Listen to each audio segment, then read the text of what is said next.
Hello everybody, welcome back to my YouTube channel. So guys, in this video I'm gonna be showing you how to verify Bitcoin on Cash App.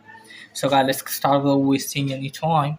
First of all, you have to open the Cash App, and after that guys, what you need to do is just simply you have to go to the home page, and you can see here guys Bitcoin option. So what you need to do guys, just simply you have to tap on that.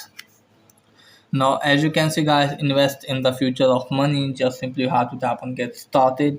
Now, guys, if you want to buy Bitcoin, tap on that. Now, let me show you here. Now, I'm going to buy a Bitcoin.